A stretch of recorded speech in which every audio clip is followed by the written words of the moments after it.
नमस्कार, मैं राकेश परमार और आप देख रहे हैं महत्वपूर्ण मुद्दा। मित्रों, महत्वपूर्ण मुद्दे में आज सबसे महत्वपूर्ण विषय तो यह था कि हरियाणा के मुख्यमंत्री मनोहर लाल खट्टर को योगी आदित्यनाथ की याद आई। हालांकि अब भारतीय जनता पार्टी के सभी मुख्यमंत्रियों को योगी आदित्यनाथ का याद आने लगा है और उनके काम करने की शैली को अपनाने लगे हैं। मनोहर लाल खट्टर ने भी अब उन अपराधियों पर, देशद्रोहियों पर और आतंकियों पर बुलडोजर का कार्रवाई शुरू कर दिया।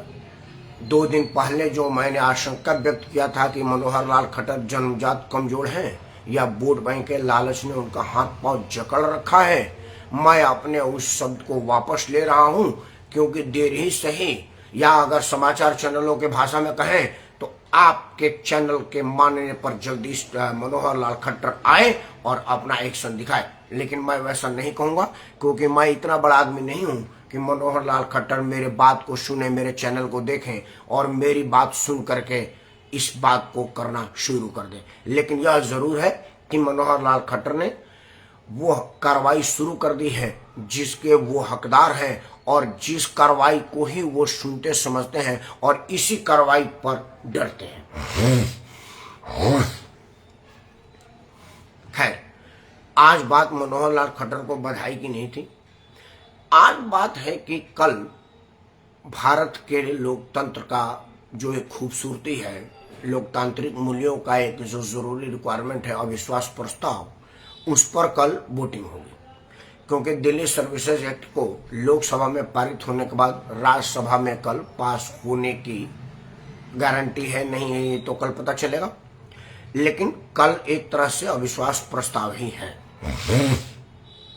दूसरा क्या है कि एनडीए का सरकार पर, इंडिया जो कि नई अलायंस बनी है, इंडिया मतलब आप भारत मत समझिएगा, क्योंकि भारत और इंडिया में उतनी ही तरह की अंतर है जो सन और सन में होता है। मतलब सूर्य में और बेटे में जो अंतर होता है, बेटा जन्म लेगा तो आवारा होगा, बदमाश होगा, दरोबाज होगा, माता पिता को पीटने वाला होगा, और सूर्य जब उदय होगा तो सिर्फ रोशनी देगा और कुछ नहीं देगा। तो वो इंडिया और भारत वाला इंडिया में सन और सन का अंतर है, मतलब बेटा और सूरज का। बेटा आवारा भी हो सकता है, हाँ बाबू शुभ आशीर्वाद, बेटा आवारा भी हो सकता है, बदचलन बदतमीज भी हो सकता है, लेकिन सूर्य नहीं हो सकता। इंडिया और इंडिया में यही अंतर है। खैर, जो इंडिया गठबंधन नई बनी हुई है उसका अग्नि परीक्षा है। भारत के पार्लियामेंट में अविश्वास प्रस्ताव आया है। गणित के हिसाब से यह अविश्वास प्रस्ताव गिरेगा, क्योंकि अविश्वास प्रस्ताव पर लोकसभा में ही मतदान होता है और लोकसभा में अकेले भारतीय जनता पार्टी की सदस्य संख्या बहुमत से ज्यादा है। लेकिन यह क्या कहना चाह रहा है, क्यों? क्योंकि देखिए, गणित अगर मुझे आता है तो इंडिया गठबंधन के लोगों को भी गणित आता होगा, उनको भी इस बात का जानकारी होगा कि यह अविश्वास प्रस्ताव गिरेगा। फिर वो क्यों लेके आए? चर्चा यही बात की आपके सामने कर रहे हैं कि क्या स्वीकारता है इंडिया की, इंडिया गठबंधन की इंडिया में, और राजनीतिक वर्चस्व हैसियत क्या बचा है और कितना बचा है। मित्रों, सबसे पहले कि नई वाली इंडिया गठबंधन, राजनीतिक इंडिया गठबंधन ने एनडीए गठबंधन के विरुद्ध अविश्वास प्रस्ताव क्यों लाया? गणित के हिसाब से उसको गिर जाना तय था। तो उसके कुछ राजनीतिक कारण है। सबसे पहला कारण है कि मणिपुर में जो दुखद हादसा हुआ है, जिसका हर भारतवासी क्षोभ मना रहा है, अफसोस मना रहा है, और वो यह कह रहा है कि यह नहीं होना चाहिए, उसे मणिपुर पर प्रधानमंत्री को बुलवाने की मजबूरी ले आ दिया है। मतलब अविश्वास प्रस्ताव के सभी लोगों के बोलने के बाद अंत में प्रधानमंत्री उस सबका जवाब देते हैं और फिर वोट ऑफ कॉन्फिडेंस मांगते हैं या अपने लिए वोट मांगते हैं। तो अंत में सदन में वो बोलना ही पड़ता है। चूंकि मणिपुर के मामले पर ही अविश्वास प्रस्ताव है, तो मणिपुर के मामले पर ही बोलेंगे, यह कानूनी मजबूरी है। भारत के प्रधानमंत्री या इंडिया गठबंधन के अगेंस्ट एनडीए गठबंधन यह चाह रहा था कि सदन में मणिपुर पर बहस हो। अगर ओपन बहस मणिपुर पर होता तो इंडिया गठबंधन को भागना पड़ता, मुंह छुपाने की जगह नहीं मिलती, क्योंकि भारत के प्रधानमंत्री के पास वो सारा डाटा और डिटेल्स है जो इंडिया गठबंधन को धूल चटा देता, संसद में मुंह दिखाने के लायक नहीं छोड़ता। क्योंकि भारत के प्रधानमंत्री जम्मू कश्मीर से लेकर के कन्याकुमारी तक के प्रधानमंत्री है, कच्छ से लेकर के असम तक के प्रधानमंत्री है, मतलब वो समस्त भारतवर्ष के प्रधानमंत्री हैं, जहां तक भारत की सीमाएं अब फैली हुई हैं या आगे फैलेंगी। बल्कि वो पाकिस्तान, गिलगित कश्मीर और गिलगित पाकिस्तान के भी अब करीब करीब प्रधानमंत्री है। उनके लोगों के हिसाब से उन लोगों ने मोदी जी को अपना नेता मान लिया। दुनिया भर में रह रहे भारतीयों ने भी अपना नेता मोदी को मान लिया। तो मोदी की व्यापकता पूरा है। तो मोदी जी जब बोलेंगे तो पश्चिम बंगाल पर भी बोलेंगे। महिलाओं की दुर्दशा और खासतौर से हिंदुओं की दुर्दशा जो पश्चिम बंगाल में है वो किसी से छुपी नहीं है। राजस्थान में जो दुर्दशा है वो किसी से छुपी नहीं है। हर पूरे देश भर में जो महिलाओं, बच्चों और कमजोरों के प्रति वहां के सरकारों की नजरिया है उस पर प्रधानमंत्री बोलते तो विपक्ष की हवा निकल जाती। इसीलिए विपक्ष ने सिर्फ मणिपुर पर सीमित कर दिया। और मणिपुर पर सीमित करने से प्रधानमंत्री पक्ष में बोले या विपक्ष में बोले, जाएगा तो भारतीय जनता पार्टी और एनडीए के विरोध ही। क्योंकि मणिपुर में एनडीए की सरकार है, भारतीय जनता पार्टी के नेतृत्व में एन बीरेन सिंह वहां के मुख्यमंत्री हैं, जो भाजपा के सिपाही है, आरएसएस के कार्यकर्ता है। तो अगर मोदी जी पक्ष में बोलेंगे, विपक्ष में बोलेंगे, मामला तो उनके निष्पक्षता पर ही है और वो उनके विरुद्ध ही जाता। इसीलिए वो मणिपुर पर खींच करके लाए। अब सवाल है कि मणिपुर पर अगर प्रधानमंत्री जो भी बोलते हैं उसका वर्चस्व पर, लोगों के भरोसे पर और इंडिया गठबंधन पर क्या असर पड़ेगा और इंडिया के लोगों पर क्या असर पड़ेगा, 2-3 मिनट में ये बात आपको बताने का प्रयास करूंगा। आप सब समझदार हैं, मैं समझाने की हैसियत में तो हूं नहीं। मित्रों, जब भारत के प्रधानमंत्री मणिपुर पर बोलेंगे तो भारत की जनता पश्चिम बंगाल के परिप्रेक्ष्य में सुनेगी, राजस्थान के परिप्रेक्ष्य में देखेगी और देश के और भूभाग के परिप्रेक्ष्य में उसको जानने का प्रयास करेगी। हाल फिलहाल में हुए नूह मेवात के घटना के नजर में भी उसको देखेगी। वो देखेंगे कि निहत्थे भोलेनाथ के सेवकों पर, भोलेनाथ के फॉलोअरों पर किस तरह से चारों तरफ से घेर करके बमबारी, गोलीबारी और पत्थरबाजी हुई है, किस तरह से आतंकित करके हजारों लोगों को रखा गया और शांतिप्रिय लोग विरोध नहीं कर सके और अशांति फैलाने वाले लोग गोलीबारी करते रहे, आगजनी करते रहे, थाना फूंकते रहे, साइबर थाने को आग लगाते रहे। वह लोग इस परिप्रेक्ष्य में भी देखेंगे और देखेंगे कि वो करने वाले कौन लोग हैं, करवाने वाले कौन लोग हैं और कौन लोग उसको इंडोर्स कर रहे हैं। यह बात देखेंगे, समझेंगे, जानेंगे। इन सब चीज को देखने के बाद लोग यह बात का अनुमान लगाएंगे, उसका तुलना करेंगे कि कौन कहां क्या कर रहा है और इसकी क्या इंपैक्ट है। दूसरा और सबसे महत्वपूर्ण बात, भारत की सरकार का ये अंतिम विश्वास प्रस्ताव या अविश्वास प्रस्ताव है, क्योंकि इसके बाद 2024 में आम चुनाव है। एक बार अविश्वास प्रस्ताव आ जाने के बाद 6 महीने तक तो कोई अविश्वास प्रस्ताव नहीं आ सकता। यह जुलाई का महीना चल रहा है, अगस्त का महीना चल रहा है, तो अगस्त के महीने के 6 महीना बाद तक वैसे ही अगला 2024 आ जाएगा और 2024 के जब 6 महीना तक कार्यकाल भी नहीं रहेगा तो अविश्वास प्रस्ताव नहीं आ सकता। मतलब कानूनन अविश्वास प्रस्ताव का ये अंतिम मौका है और प्रधानमंत्री को अपनी बात रखने का भी यह अंतिम मौका है। अविश्वास प्रस्ताव में चूंकि व्यापक बहस उन विषय पर होती है। अब सवाल आ रहा है कि देश में एनडीए गठबंधन का वर्चस्व क्या है और इंडिया गठबंधन की हैसियत क्या है। सबसे पहले जो वर्तमान सरकार है उस पर बात करते हैं। आप कह सकते हैं कि मनमोहन सिंह की सरकार भी जब पूरे 10 साल चली थी तो इसी तरह की लोकप्रियता थी और जनभावना उनके पक्ष में थी, लेकिन वो सरकार चली गई। तो मोदी जी की भी सरकार 10वें साल में प्रवेश कर चुकी है और जनभावना मोदी मनमोहन सिंह की तरह से विपक्ष में जा सकती है। महंगाई चरमों पर है, लोगों की जरूरी चीजों के दाम बढ़ रहे हैं। टमाटर का चटनी खाए कई दिन लोगों को हो गए हैं, प्याज का सलाद से निजात मिली थी, अब टमाटर की चटनी पा के रुका हुआ है मामला।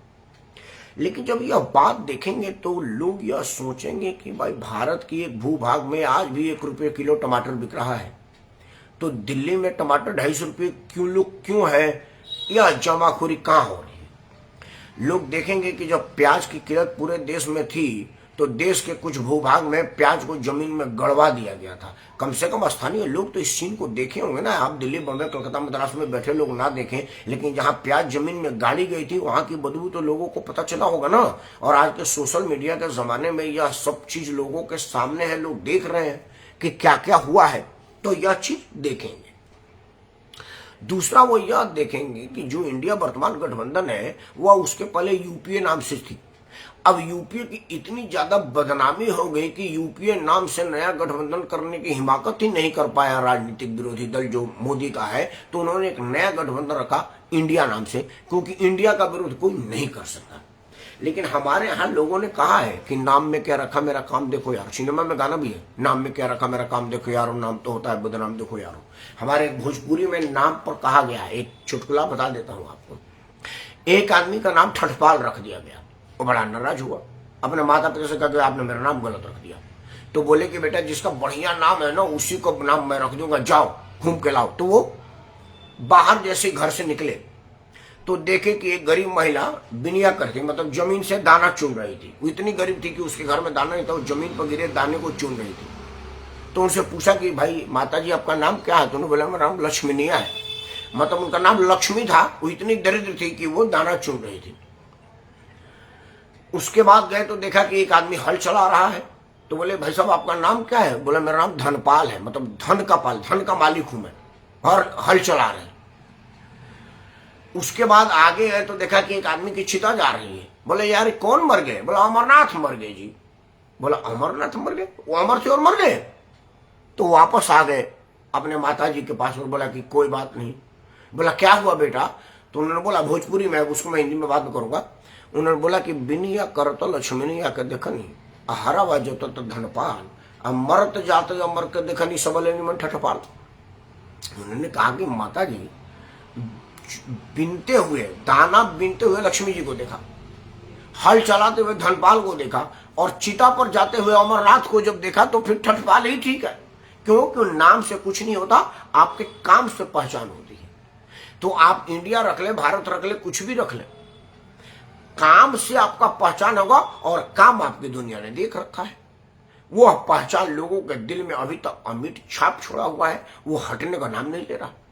हर आदमी को पता है कि जो जो इंडिया गठबंधन में है वो सब अपनी सर्वाइवल की लड़ाई रहे हैं।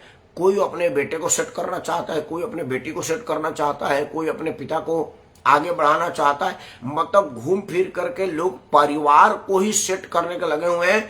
कोई ऐसा आदमी नहीं है जो देश को सेट करना चाहता हूं, देशवासी को सेट करना चाहता हूं। हर आदमी की नेतृत्व उसके अपने परिवार के लोगों के इर्द गिर्द ही घूम रही है। परिवार से बाहर कुछ भी नहीं, परिवार के अलावा कोई भी नहीं। जबकि वो भाजपा में देखेंगे कि अभी भाजपा में जो दो लोकप्रिय नेता है, मोदी और योगी, मोदी का परिवार का कोई आदमी दूर दूर तक और बहुत दूर तक राजनीति में नहीं है, और ना ही प्रधानमंत्री होने के बाद कोई अरबपति खरबपति हो गया है। कोई टायर का दुकान चलाता है तो कोई राशन का दुकान चला रहा है, कोई आदमी फाकेहाली में कर रहा है, सरकारी नौकरी पे गुजारा कर रहा है। उसके बाद जब योगी जी, जो अगला लाइन है, बेंच स्टैंड है, योगी जी को देखेंगे तो उनकी बहन फूल बेच रही है, जीजा चाय का दुकान चला रहा है, पिताजी पेंशन पा रहे थे अब नहीं रहे तो वो पेंशन उनके माताजी को मिल रहा है। भोजन का माध्यम ही यही रहा है। तो लोग देखेंगे कि दोनों में क्या अंतर है। और इंडिया गठबंधन में देखेंगे कि भाई काम धाम कुछ नहीं है, और अरबों खरबों की जमीन है। चार्टर प्लेन में मतदान करने जा रहा है, हवाई जहाज में केक काटा जा रहा है, यह लोग देखेंगे तो वो लोग समझेंगे। अब रही वर्तमान सरकार, देखिए सरकार को बदलने का निर्णय क्यों लिया जाता है, किस हद तक जाने पर लोग कहते हैं कि भाई सरकार को बदल डालो। भाई तब जब आम जनमानस में सरकार के हर काम का विरोध मन में बैठ जाए। अब विरोध कैसे बैठेगा? देश में 140 करोड़ में करीब करीब 80-85 करोड़ लोग मुफ्त अनाज का लाभ उठा रहे हैं कोरोना काल से लेकर के अब तक। मतलब खाने से ज्यादा अनाज लोगों के घर आ रहा है सरकार के पैसे पर, मुफ्त में। मुफ्त में लोग डाटा ले रहे हैं, मुफ्त में लोग आटा ले रहे हैं। आयुष्मान के तहत 5 लाख रुपए तक का इलाज मुफ्त में ले रहे हैं। जनधन योजना के तहत हर आदमी के बैंक में खाता है, और जन औषधि के अंतर्गत हर आदमी के पास 100 रुपए की दवाई 10 रुपए में है। जो जन औषधि में 10 रुपए में दवा मिलती है, वही दवा 100 से ज्यादा रुपए में आम मेडिकल स्टोर पर मिलती है। दोनों का मारक क्षमता, कारगर क्षमता एक ही है। तो जब ये लोग सब देखेंगे तो भारत का काम दिखेगा। अभी दुनिया में जो भारत के पासपोर्ट की वैल्यू बढ़ी है वो लोग देखेंगे। हाँ, कुछ चीजों पर भारत सरकार को काम करना पड़ेगा। जो सरकार कर रही होगी वो बेशक आपको आउटपुट नहीं दिख रहा होगा। जैसे महंगाई जरूर है, गैस का दाम बढ़ा है, लेकिन वह इसलिए बढ़ा है कि पेट्रोलियम बॉन्ड पिछली वाली सरकार ने लिया था, जिसकी देनदारी अब आई हुई है। मतलब जो पिछला सब्सिडी आपको मिला था वो कर्जा चुकाया जा रहा है, जिस वजह से पेट्रोलियम पदार्थ पर दाम बढ़ रहा है। और कुछ ऐसी परिस्थितियां प्राकृतिक आई हैं, जैसे बाढ़ आ गया, असमय कोरोना आ गया, असमय कई ऐसी चीजें आई है जो नियंत्रण से बाहर है। उसको नेचर से लड़ने की क्षमता किसी इंसान में नहीं है, जो कारण है। और कुछ कृत्रिम कारण है, जैसे प्याज को जानबूझ करके महंगा कर दिया गया था। मैं नाम नहीं लूंगा, लेकिन लोग जानते हैं राज्य सरकार ने सरकारी खरीद करके प्याज को जमीन में गड़वा दिया ताकि देश भर में प्याज न पहुंच पाए। टमाटर की स्थिति यही है। टमाटर आज महाराष्ट्र के कुछ हिस्सों में 1 रुपए किलो है। समाचार आ रहा है कि टमाटर किसान खेत में फेंक करके जा रहा है, क्योंकि उसकी लागत मूल्य भी नहीं मिल रहा है। जिस गाड़ी में लाद करके वो मंडी आ रहा है, उसके तेल तक का भी दाम नहीं मिल रहा है, तो वो खेत में छोड़ रहा है। और उससे 500,000 किलोमीटर दूर 250 रुपए किलो टमाटर मिल रहा है। तो लोग सोच रहे हैं कि यह स्थिति क्यों उत्पन्न हो रही है। लोग यह तुलना करेंगे। इन सब के बाद लोगों को एक बात समझ में आएगी कि भाई हमको वो नेता चाहिए जो स्पष्ट निर्णय लेने के लिए जाना जाता है, या वह गठबंधन नेता चाहिए, या तो इंद्र कुमार गुजराल जैसा कमजोर होगा, कहने को प्रधानमंत्री होगा, बाकी सबके सब प्रधानमंत्री होंगे सिवाय गुजराल छोड़ करके, या देवगौड़ा जैसा प्रधानमंत्री होगा जिसमें देवगौड़ा कहने को प्रधानमंत्री है, बाकी सब प्रधानमंत्री है, या मनमोहन सिंह जैसा प्रधानमंत्री होगा जिसके बाद प्रधानमंत्री का पद तो है लेकिन पावर नहीं है, कुछ कर नहीं सकते। मंत्रिमंडल के लोग मिलने सोनिया गांधी क्या जाते हैं, मनमोहन सिंह को हाय तक नहीं करने जाते। यहां तक कि उस मंत्रिमंडल के senior cabinet minister Pranab Mukherjee के यहाँ लोग जाते थे। शशि थरूर वाला मामला जब देखा तो टीवी वाले प्रणब मुखर्जी के घर के सामने कैमरा लगाए थे कि शशि थरूर को प्रणब मुखर्जी ने बुलाया है, जबकि तकनीकी रूप से प्रणब मुखर्जी और शशि थरूर बराबर के दर्जे के थे, कैबिनेट मिनिस्टर थे। प्रधानमंत्री मनमोहन सिंह थे, लेकिन प्रणब मुखर्जी को भी मालूम था कि मनमोहन सिंह कुछ नहीं करते हैं, और शशि थरूर को भी मालूम था कि मनमोहन सिंह कुछ मेरा नहीं करेंगे, या तो सोनिया जी करेंगे नहीं तो प्रणब दा करेंगे। तो वो सब डबल मतलब स्थिति समझ में रहेगी कि सरकार असल में है कहाँ। उत्तर प्रदेश में अखिलेश की सरकार थी तो लोग कहते थे कि 2.5 आदमी की सरकार है, एक अखिलेश की, एक मुलायम की, एक शिवपाल की और कुछ रामगोपाल की। उसी तरह से बिहार में अभी नीतीश कुमार मुख्यमंत्री है कि तेजस्वी या सबके ऊपर लालू प्रसाद यादव। अभी बिहार के अफसर तक कंफ्यूज है, इसीलिए वहां पर आगजनी, मारपीट और वहां जंगल राज की वापसी हो गई है। एसपी किसका बात माने, कलेक्टर किसकी ऑर्डर माने, वो कंफ्यूजन की वजह से अनियंत्रित भीड़ हो गई। एक वो देखेंगे और एक ये देखेंगे कि मोदी है तो मुमकिन है कि कोई भी निर्णय अकेले ले लेगा और देश पर इम्पैक्ट को देखेगा, लोगों का राजनीतिक इम्पैक्ट पर नहीं देखेगा। तो लोग चुनाव करेंगे तो देखेंगे, और दोनों लोगों की राजनीतिक वर्चस्व और आम जन में स्वीकार्यता को अगर देखेंगे तो स्पष्ट निर्णय ले पाएंगे, और 24 में आएगा तो मोदी। इन्हीं उम्मीद के साथ मैं राकेश परमार आप सबको साथ प्रणाम करता हूँ। जय हिंद, वंदे मातरम, भारत माता की जय।